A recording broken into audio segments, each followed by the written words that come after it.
Allah yang selalu ada dan setia. Kasih-Nya selalu nyata dalam hidup kita. Mari kita mau sama-sama angkat pujian ini bersamamu Bapa.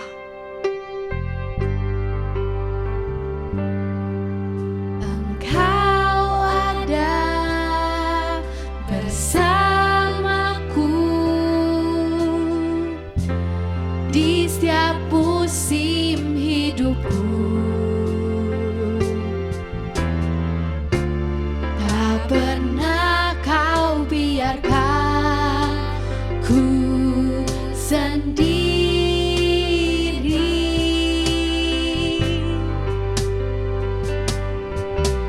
Kekuatan di jiwaku adalah bersamamu. Tak pernah ku ragukan kasih-Mu. Bersamamu Bapa, bersamamu Bapa, ku lewati semua perkenanan-Mu ya, teguhkan hatiku. Engkau yang bertindak, memberi pertolongan.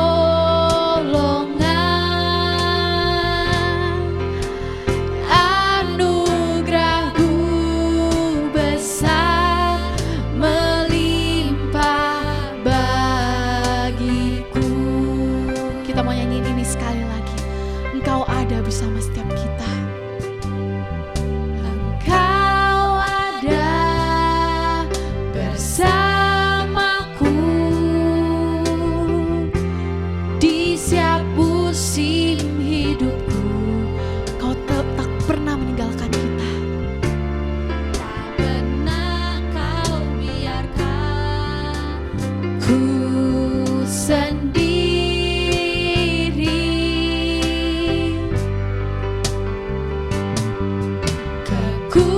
Kekuatan di jiwaku adalah bersamamu. Tak pernah ku ragukan kasih-Mu.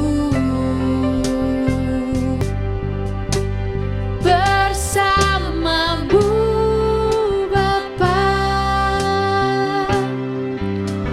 ku lewati semua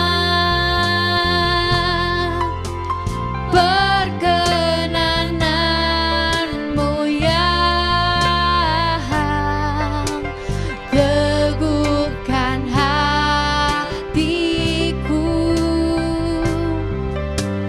Engkau yang bertindak,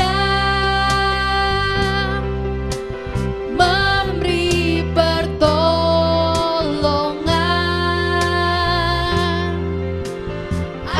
Anugerah-Mu besar melimpah bagiku.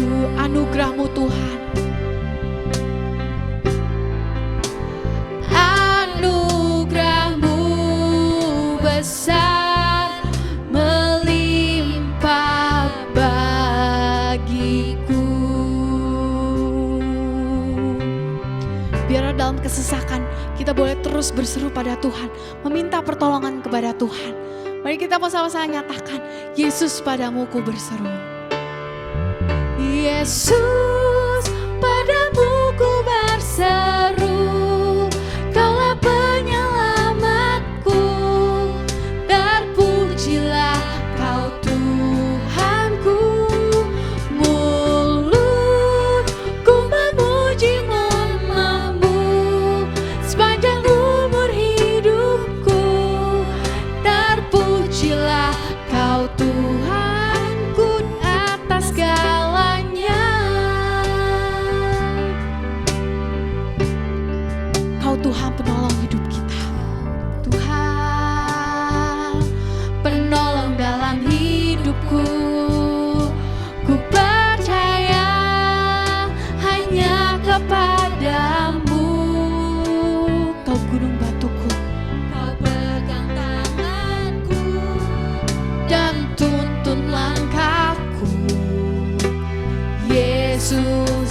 Kau perlindunganku.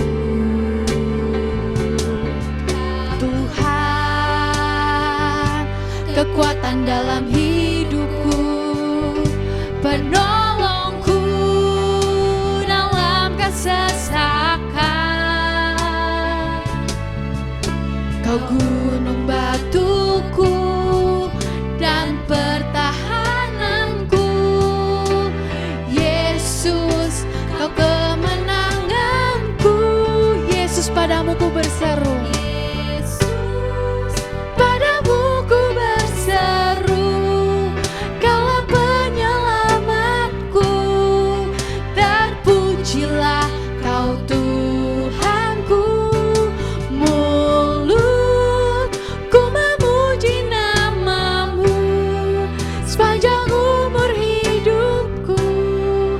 Terpujilah kau Tuhan di atas segalanya. Mari kita mau sama-sama berdoa. Yang pertama kita mau doakan untuk persiapan bulan keluarga, baik secara nasional maupun secara GI Holis. Mari kita mau sama-sama doakan pokok doa ini.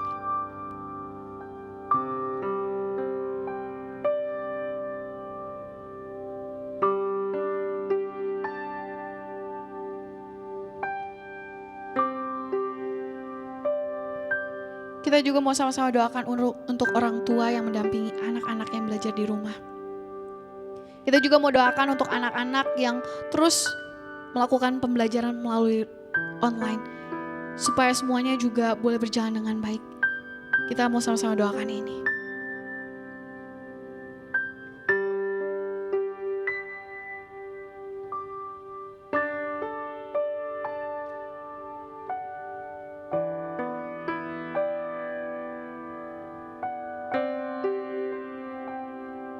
Kita mau sama-sama doakan untuk pergumulan jemaat Holis. Mungkin secara ekonomi, secara kebutuhan, biar Tuhan yang menolong setiap pergumulan, setiap mereka. Karena kami tahu tangan Tuhan tidak kurang panjang untuk menolong setiap kita.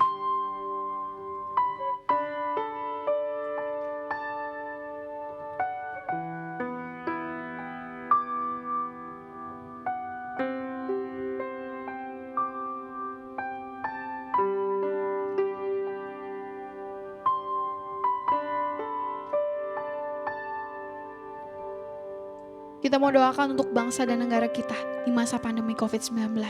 Kita juga mau doakan untuk setiap pemerintah yang ada. Biar setiap dokter-dokter, setiap perawat semua boleh berjalan dengan baik.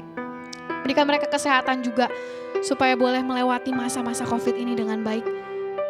Untuk setiap vaksin yang sedang dipersiapkan, biar boleh cepat ditemukan untuk mengatasi COVID-19 ini. Mari kita mau sama-sama doakan.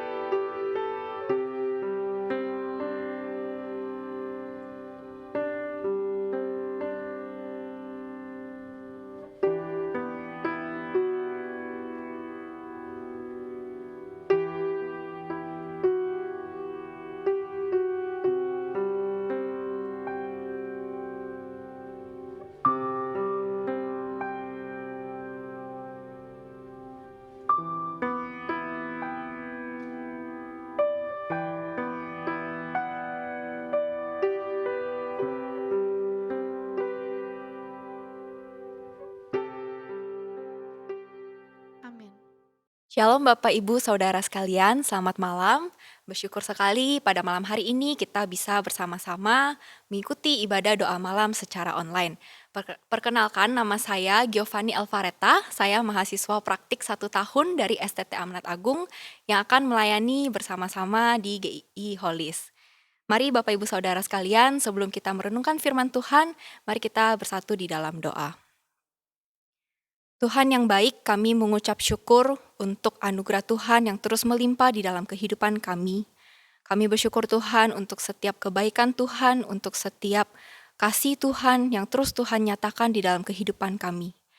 Pada malam hari ini Tuhan, kami mau datang ke hadapan Tuhan, kami mau merendahkan hati kami mau untuk kembali diingatkan oleh Tuhan melalui firman yang akan kami renungkan bersama-sama. Tuhan tolong pakai hamba-Mu ini, biarlah di dalam keterbatasan ini Tuhan boleh pakai di dalam memberitakan firman Tuhan, sehingga biarlah kami semua dapat bersama-sama memahami dan mengerti apa yang Tuhan inginkan di dalam kehidupan kami.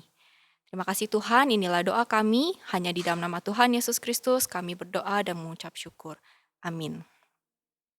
Bapak Ibu Saudara sekalian, perunungan firman Tuhan pada malam hari ini terambil dari Roma 14 ayat yang ke-19 sampai 23 dengan tema mengejar damai sejahtera. Berbicara mengenai damai sejahtera, siapa orang di dunia ini yang tidak mengejar damai sejahtera?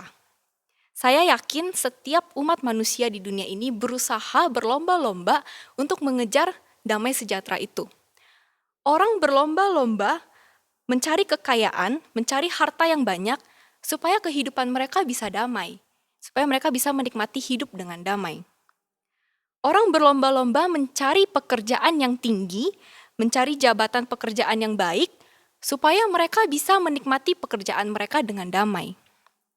Bahkan orang juga berlomba-lomba mencari jaminan kesehatan yang paling baik, supaya di dalam kehidupan mereka bisa menikmati hidup tanpa merasakan sakit penyakit. Pencarian akan damai sejahtera sudah menjadi hal yang umum, bukan lagi hal yang asing bagi umat manusia. Nah, Bapak Ibu Saudara sekalian, di tengah kondisi sulit saat ini, di tengah pandemi seperti ini, bisa dikatakan banyak orang mulai kehilangan damai sejahtera. Banyak orang mulai berusaha mencari cara-cara lain, cara-cara yang tidak biasanya, untuk mendapatkan kembali damai sejahtera. Perekonomian yang semakin menurun membuat para pedagang semakin berusaha untuk mencapai perekonomian yang baik, bahkan dengan menggunakan cara-cara kotor yang mungkin bisa mereka dapatkan. Orang-orang yang kesehatannya terserang oleh COVID-19 mulai panik, mulai stres, dan bahkan mereka akhirnya mulai tidak melakukan protokol kesehatan dengan alasan mereka ingin orang lain juga merasakan nasib buruk seperti mereka. Dunia ini menjadi semakin kacau. Berbagai kesulitan yang ada, berbagai kondisi yang ada mulai menenggelamkan, mulai menghilangkan, mulai menghancurkan rasa damai sejahtera yang mungkin sebelumnya sebenarnya sudah kita dapatkan. Pertanyaan bagi kita semua pada malam hari ini adalah, apakah di tengah kondisi seperti ini, di tengah kesulitan seperti ini, kita masih dapat mengejar damai sejahtera di dalam kehidupan kita? Apakah Allah yang kita percayai selama ini masih merupakan Allah yang menyediakan dan memberikan damai sejahtera di dalam kehidupan kita? Mari Bapak Ibu, saya mengajak kita sama-sama menyimak apa yang dituliskan oleh Paulus di dalam Roma 14 ayat 19-23. Di dalam Roma pasal yang ke-14 ayat yang ke-19, Paulus menuliskan, sebab itu marilah kita mengejar apa yang mendatangkan damai sejahtera dan yang berguna untuk saling membangun. Janganlah engkau merusakkan pekerjaan Allah oleh karena makanan. Segala sesuatu adalah suci, tetapi celakalah orang jika oleh makanannya orang lain tersandung. Baiklah engkau jangan makan daging atau minum anggur, atau sesuatu yang menjadi batu sandungan untuk saudaramu. Berpeganglah pada keyakinan yang engkau miliki itu, bagi dirimu sendiri di hadapan Allah. Berbahagialah dia yang tidak menghukum dirinya sendiri dalam apa yang dianggapnya baik untuk dilakukan. Tetapi barang siapa yang bimbang kalau ia makan, ia telah dihukum, karena ia tidak melakukannya berdasarkan iman. Dan segala sesuatu yang tidak berdasarkan iman adalah dosa. Bapak Ibu Saudara sekalian, di dalam surat Paulus yang dituliskan kepada jemaat di Roma, kita dapat menemukan berbagai nasihat dalam menjalani kehidupan umat Kristen, kehidupan sebagai anak Allah. Paulus sangat menekankan akan keselamatan dan penebusan di dalam Kristus Yesus yang telah diperoleh oleh manusia.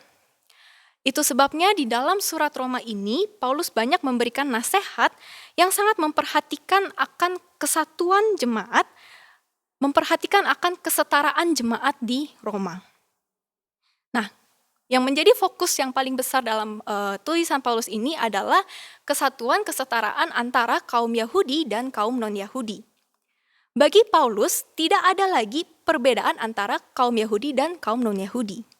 Karena itulah isu mengenai relasi antar sesama umat sebagai satu anggota komunitas ini menjadi isu yang sangat penting di dalam surat Roma, di dalam nasihat yang Paulus berikan kepada jemaat di Roma. Pada pasal yang ke-14 ini, Paulus memberikan nasihat yang perlu dilakukan oleh pengikut Kristus. Paulus menasehatkan bahwa betapa pentingnya kehidupan yang mendatangkan damai sejahtera dan tidak menjadi batu sandungan bagi orang lain. Ayat 19 Paulus secara jelas menasehatkan jemaat Roma untuk mengejar apa yang mendatangkan damai sejahtera dan berguna untuk saling membangun. Dengan kata lain, mengejar damai sejahtera itu seharusnya menjadi bagian dari kehidupan umat Kristen di dalam komunitas Allah. Nah, namun bagaimana caranya? Bagaimana caranya bagi kita untuk mengejar damai sejahtera tersebut? Dari nats yang kita baca, saya simpulkan terdapat 2 poin yang Paulus sampaikan di dalam mengejar damai sejahtera. Poin pertama adalah bagi Paulus mengejar damai sejahtera berarti memelihara pekerjaan Allah. Mengejar damai sejahtera berarti memelihara pekerjaan Allah. Maksud Paulus dalam memelihara pekerjaan Allah itu adalah tidak menjadi batu sandungan bagi orang lain. Paulus menasehati jemaat di Roma untuk tidak menjadi batu sandungan bagi sesamanya. Kenapa?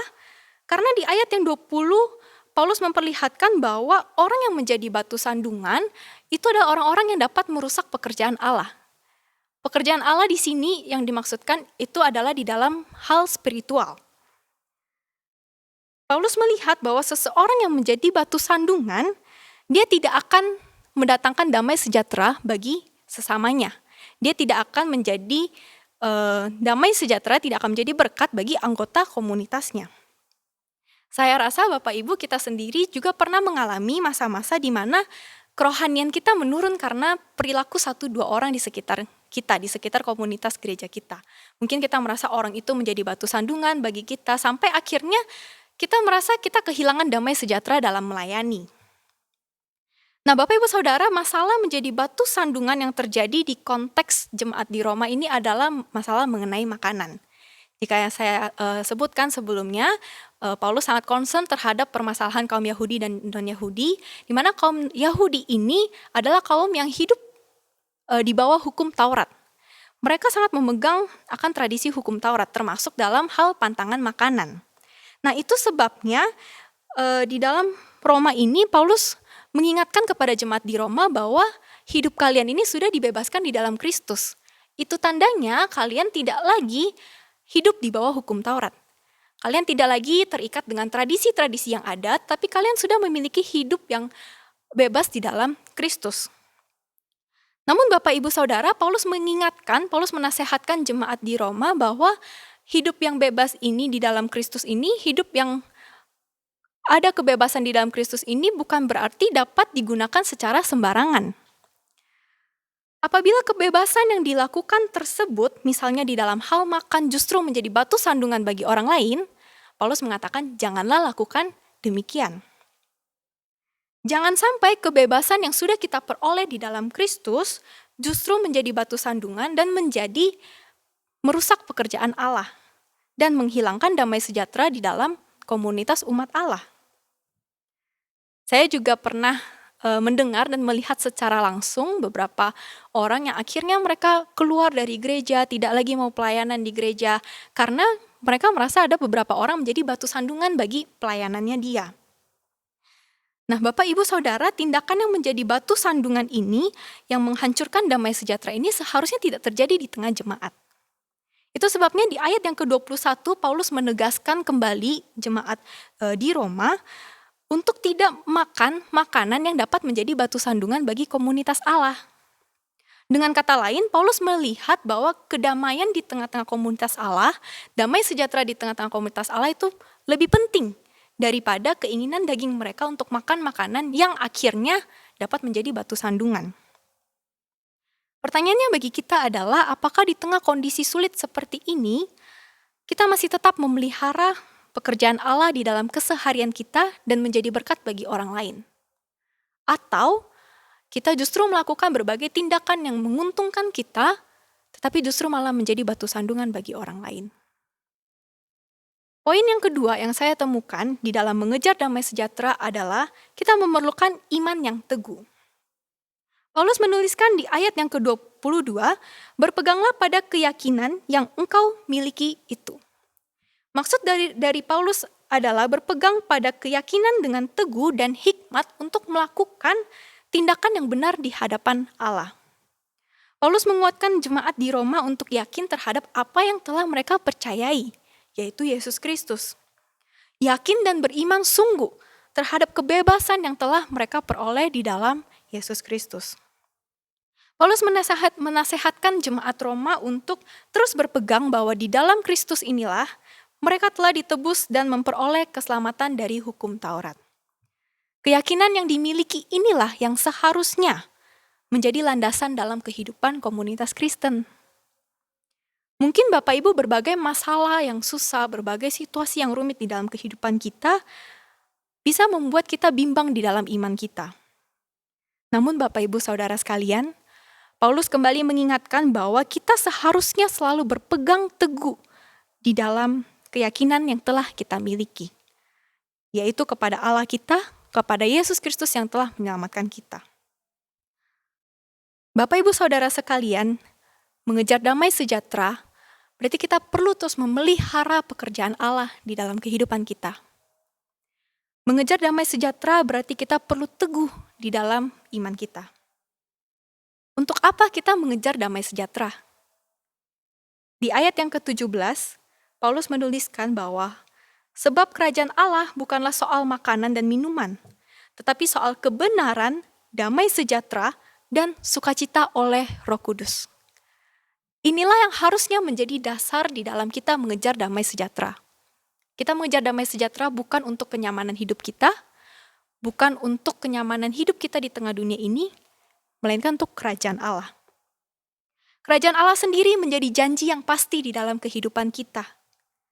Oleh karena itu, Bapak Ibu, saya mengajak kita sama-sama, marilah kita mengejar damai sejahtera yang sejati itu. Damai sejahtera bukan hanya berbicara mengenai kenikmatan kita di tengah dunia ini, tetapi kita harus ingat bahwa damai sejahtera itu adalah di dalam kerajaan Allah. Hanya pada Allah sajalah kita bisa memperoleh damai yang sejati. Karena kerajaan Allah itulah yang menjadi tujuan akhir di dalam kita mengejar damai sejahtera itu. Mari Bapak Ibu, di tengah-tengah kondisi pandemi ini kita sebagai umat Allah, jangan sampai kita menjadi batu sandungan bagi orang lain. Tetapi marilah kita terus memelihara pekerjaan Allah. Perhatikanlah hidup kita. Sudahkah kita menjadi berkat bagi orang lain? Sudahkah kita menjadi orang yang membangun bersama-sama dengan komunitas umat Allah? Marilah kita sama-sama yakin dan berpegang teguh pada keyakinan kita. Marilah kita dengan kuat menjalani kehidupan ini dan yakin bahwa Allah yang kita percaya selama ini adalah Allah yang senantiasa mendatangkan damai sejahtera di dalam kehidupan kita. Amin. Mari kita berdoa. Kami bersyukur Tuhan untuk firman-Mu yang boleh kami sama-sama renungkan pada malam hari ini. Kami bersyukur Tuhan Kau boleh kembali mengingatkan kami bahwa pengejaran damai sejahtera kami di tengah dunia ini bukan untuk kenikmatan kami di dunia ini. Kami sadar Tuhan, kehidupan kami di dunia ini hanyalah kehidupan yang semata, kehidupan yang sementara, kehidupan yang akan hilang. Tapi kami percaya Tuhan, kedamaian sejahtera di dalam kerajaan Allah itu adalah kedamaian yang sejati, yang perlu terus kami kejar, yang perlu terus kami kerjakan di dalam kehidupan ini. Tuhan tolong kami, biarlah di tengah pandemi ini, di tengah situasi yang sulit, di tengah pergumulan yang mungkin saat ini kami alami, biarlah kami boleh tetap menjadi berkat bagi orang-orang di sekitar kami. Jagai hati kami Tuhan, jagai tindakan kami supaya kami tidak menjadi batu sandungan bagi orang lain, tapi biarlah melalui kehidupan kami, orang-orang boleh melihat bagaimana Allah yang hidup itu bekerja di dalam kehidupan kami. Terima kasih ya Tuhan, hanya di dalam nama-Mu kami berdoa dan mengucap syukur. Amin. Shalom saudara yang terkasih, kita bersyukur kita telah mendengarkan firman Tuhan dan terima kasih juga kepada saudari Giovanni yang telah menyampaikan firman Tuhan pada hari ini. Dan biarlah Tuhan terus menolong Saudara Giovanni ini untuk bisa melayani di tempat kita selama 1 tahun. Nah, saudara kasih, ada satu hal yang saya ingatkan kepada kita semua. Kalau hari Minggu ini saudara, tanggal 4 Oktober, kita ada acara saudara yaitu Zumbira Family Online dalam rangka bulan keluarga. Dan bila acara ini saudara menjadi acara di mana kita bisa bersama-sama sebagai satu keluarga di dalam acara bulan keluarga ini. Dan cara Zoom Bira Family Online ini dilaksanakan pada hari Minggu 4 Oktober 2020 pukul 17 ya, via Zoom meeting. Dan acara ini saudara ada sharing firman Tuhan, ada atraksi dan juga ada games dan door prize-nya. Dan saya berharap kita semua bisa ikut dan juga kita bisa bersama-sama sebagai satu keluarga merasakan kegembiraan di dalam acara bulan keluarga ini. Dan jangan lupa Bapak Ibu Saudara mengikuti juga acara bulan keluarga secara nasional, baik tanggal 3 Oktober yaitu celebration, dan kemudian nanti ada family talk dari tanggal 10, 17, 24, dan 31. Mari kita bersama-sama memperingati atau merayakan bulan keluarga sebagai satu kerinduan, keluarga kita boleh dibangkitkan dan menjadi keluarga yang takut akan Tuhan. Nah, saudara kasih, mari kita akan tutup ibadah kita. Saya undang kita bagi berdiri, kita akan berdoa bersama. Bapak, terima kasih Tuhan, kami bersyukur kalau malam ini kami boleh memuji Engkau Tuhan dan juga telah mendengarkan kebenaran firman-Mu. Dan biarlah hidup kami selalu Tuhan boleh menjadi berkat bagi banyak orang dan boleh memuliakan nama-Mu Tuhan. Dan saat ini kami akan menutup ibadah kami juga mohon berkat daripada Tuhan. Kiranya kasih anugerah daripada Allah Bapa, sukacita dan sejahtera daripada Tuhan Yesus Kristus, pertolongan dan kekuatan Allah Kudus menyertai saudara-saudara dari saat ini sampai selama-lamanya. Amin. Silakan duduk saudara, kiranya Tuhan memberkati kita semua.